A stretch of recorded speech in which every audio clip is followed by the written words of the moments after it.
उन सब के बारे में बात करने के लिए। Harsha, good morning. ET Now स्वदेश पर स्वागत है। सबसे पहले मैं आपसे जानना चाहूंगा जो टैक्स कलेक्शन डेटा आया, क्योंकि एक तरफ ये जो है फैक्ट है, ये रिपोर्टेड EPS की तरह है, राइट? ये फोरकास्टेड EPS नहीं है, ये तो सच में जो टैक्स पे किया गया है, जो कारोबार हुआ है। इधर मंदी की बात चल रही है और भारत के ऊपर भी कुछ ना कुछ आंच आएगी अगर ग्लोबल मंदी होगी। आप कैसे इस समय एनालाइज कर रहे हैं जो इकोनॉमी में जो डेटा आ रहा है उसको देखते हुए? Ajay, good morning.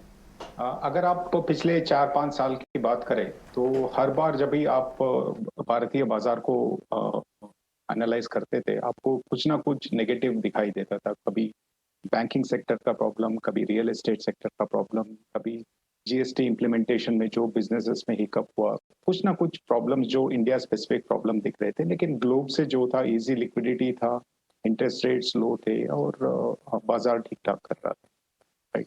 अगर आज के दिन में अगर आप बाजार को एनालाइज करते हैं तो आपको कोई इंडिया स्पेसिफिक बड़ा सा नेगेटिव नहीं दिखेगा। जो भी नेगेटिव है, इन्फ्लेशन या इंटरेस्ट रेट का जो माहौल है, ये सब ग्लोबल इश्यूज हैं।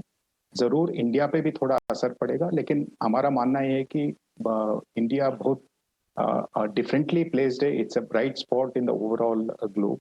अगर आप इन्फ्लेशन देखेंगे, हम पहले भी 6-7% का इन्फ्लेशन मैनेज कर चुके हैं। हमारे इंटरेस्ट रेट्स इतने नीचे नहीं हैं। हमारे जो नेगेटिव रियल रेट्स हैं आज के दिन में, वो बहुत ही कम है एज कम्पेयर टू अमेरिकी बाजार या यूरोपियन बाजार को देखते हैं। तो वहां पे ग्रोथ पे जो हिट होने वाला है वो बहुत ज्यादा दिखता है, लेकिन हमारे यहाँ पे इन्फ्लेशन मैनेजमेंट इतना मुश्किल नहीं पड़ना चाहिए। तो ये सब फैक्टर्स को देखते हुए हमें लगता है कि वोलेटिलिटी तो शायद जरूर रहेगा जब तक ग्लोबल मार्केट्स में एक तरफ से ये सब सेंटिमेंट्स का इश्यूज या फंडामेंटल्स का इश्यूज रहेंगे। लेकिन इंडिया में जो आज के दिन में जो फंडामेंटल्स हैं और इकोनॉमी जैसे चल रहा है, उसके हिसाब से हमें नहीं लगता है कि इंडिया में इतना ज्यादा मंदी करने का जरूरत है on a fundamental. Right. Harsha, एक तरफ तो गोल्डमैन जैसी एजेंसी और कुछ और ग्लोबल ग्रोथ के एस्टिमेट्स को काट रहा है, दूसरी तरफ बात ये भी आ रही है कि जैसे अभी फेड मीट की कमेंट्री पे नजर है, रेट हाइक तो ऑलमोस्ट फैक्टर्ड इन है। क्या ग्लोबल सेटअप काफी हद तक रेट हाइक सब फैक्टर इन कर चुका है या अभी भी कुछ सरप्राइज आना बाकी है? देखिए, एक तरफ से हम ये बोल सकते हैं कि पूरा जो इन्फ्लेशन का माहौल है या इंटरेस्ट रेट हाइक का जो सिनेरियो है, वो एक तरफ से डिस्काउंटेड है। लेकिन जरूर जब भी वो न्यूज बाजार में आएगा, हो सकता है कुछ और नीजक रिएक्शन हो।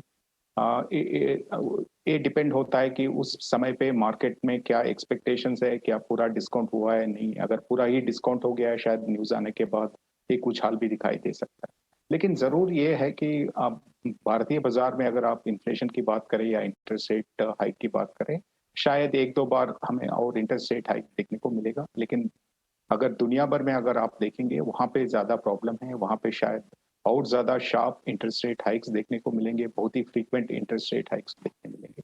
तो वही एक डिफरेंस है बाजार, भारतीय बाजार और दुनिया में जो चल रहा है। तो उस हिसाब से सेंटिमेंट पे, हमारे सेंटिमेंट्स पे भी थोड़ा बहुत असर पड़ेगा। लेकिन फंडामेंटल्स को अगर एनालाइज करें तो हमारे मार्केट्स बहुत बेहतर है। ठीक है हर्षा, आपसे हम बात करें ना, ठीक उससे पहले हमने इसी श्राद्ध में ही कम से कम 7 ऐसी कंपनी से बातचीत कर चुके हैं जिनसे हमने डिमांड आउटलुक पूछा इस बार त्योहारों के अंदर कैसे रह सकता है। सभी कह रहे हैं कि शायद इस बार का जो डिमांड आउटलुक है वो इस डिकेड का वन ऑफ द फाइनेस्ट है, सबसे बेहतर हो सकता है। सामने इन्फ्लेशन है जो कि RBI की चिंता है, लेकिन कॉर्पोरेट ये कह रहे हैं कि one of the finest decade होगा ये तो हमारा।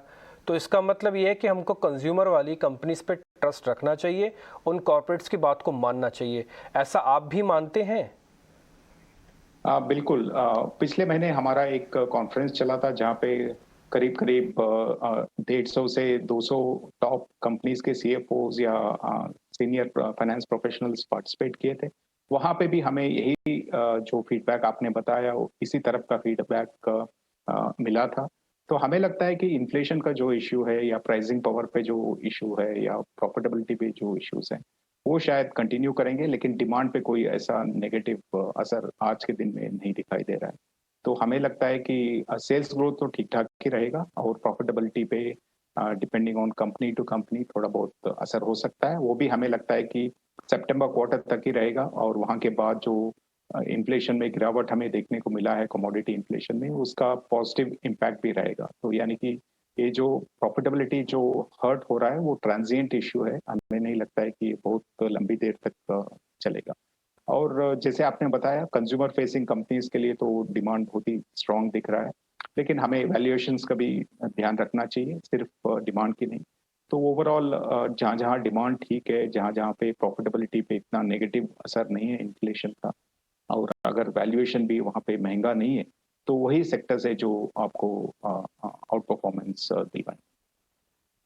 मॉर्निंग हर्षा, प्रियंका यार, एक बहुत बड़ा फैक्टर क्योंकि डोमेस्टिक फ्लोज इतने स्ट्रॉन्ग रहे हैं, स्ट्रक्चरल चेंज तो है इंडियन इकोनॉमी में, जिसके चलते आप देख भी रहे हैं कि डीआईज ने एक बड़ा सपोर्ट दिया भी। और जितने बड़े फंडामेंटल रीजंस है, चाहे वो पीएलआई स्कीम्स हो, नेशनल लॉजिस्टिक पॉलिसी हो, तो ये रिफॉर्म्स की जो तेजी है ये एक बड़ा फैक्टर है जिसकी वजह से भारत एक स्वीट स्पॉट में है, ब्राइट स्पॉट में है।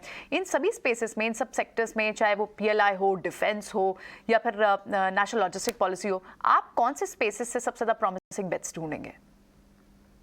प्रियंका, ये सभी सेक्टर्स पे हमारा ध्यान पॉजिटिव ही है। हमारे पोर्टफोलियोज में काफ़ी सारे डिफेंस ओरिएंटेड मैन्युफैक्चरिंग कंपनीज हैं, लॉजिस्टिक्स कंपनीज भी हैं, और जहाँ पे इलेक्ट्रॉनिक्स सेक्टर में जहाँ पे पीएलआई का जो सबसे पहले शुरुआत हुआ था, वहाँ पे भी हमारे कुछ पोर्टफोलियो स्टॉक्स हैं।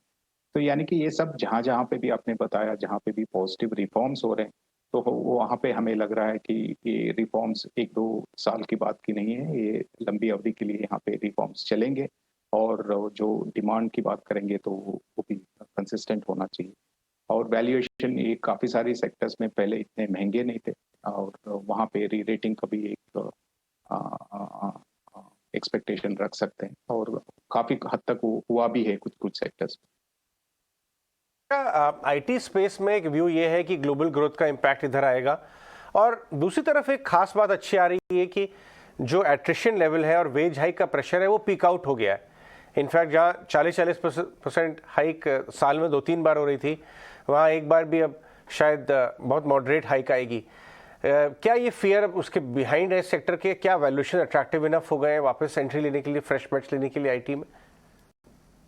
जय, हमें देखना है कि अगर वेज कॉस्ट मॉडरेट हो रहे हैं तो उसका फंडामेंटल रीजन क्या है। अगर डिमांड बहुत ही स्ट्रांग रहा होता तो शायद ही वेज कॉस्ट मॉडरेट होते। और आजकल के दिन में अगर आप 2023 का आईटी बजट का एक्सपेक्टेशन को देख के अगर हायर कर रहे हैं तो ऑब्वियसली वहाँ पे काफी हद तक ग्लोबल ग्रोथ को चलते हुए मंदी की माहौल है। तो उस हिसाब से हमें लगता है कि कॉस्ट प्रेशर शायद कम हो गए पिछले 1-2 क्वार्टर के तुलना में, लेकिन डिमांड पे अभी भी क्वेश्चन मार्क्स हैं। और स्पेशली लास्ट ईयर के जो आईटी बजट्स बने थे वो अक्टूबर-दिसंबर क्वार्टर 2021 में बने थे, जब इन्फ्लेशन का इतना बड़ा इम्पैक्ट नहीं था, ग्रोथ पे इतना असर नहीं था, रशिया यूक्रेन का इशू हमारे सामने नहीं था। तो काफी कुछ अलग माहौल में आईटी बजट्स डिसाइड हुए थे पिछले साल के, लेकिन अभी जब भी डिसाइड होंगे तो काफी कुछ नेगेटिव्स हमारे सामने हैं। तो उसको देखते हुए हमें लगता है कि आईटी बजट्स या तो थोड़ा बहुत कर्टेल होंगे या तो थोड़ा बहुत डिलेज देखने को मिलेगा। दोनों अच्छी बात नहीं है आईटी इंडस्ट्री के लिए। और अगर वैल्यूएशन की बात करें तो एक्सपेंसिव वैल्यूएशन से डेफिनेटली वो नीचे की तरफ आ गए हैं, लेकिन जो फंडामेंटल डिमांड की बात करें, जब तक वहाँ पे क्लैरिटी नहीं मिलेगा शायद ही आपको वहाँ पे आउट परफॉर्मेंस देखने को मिलेगा। बहुत शुक्रिया, थैंक यू वेरी मच। आज आपने समय निकाला और अच्छे से बातचीत करके हमको ये बताया कि हाँ किस पे आपको भी बुलिश होना है। तो खैर, जिस त्योहारी मांग की हम बात कर रहे थे, जिन 7 कॉर्पोरेट से हमने बातचीत की है, उनका व्यू एक बार आपको वापस से सुना देते हैं वो क्या कह रहे थे। हर्षा, बहुत शुक्रिया आपका।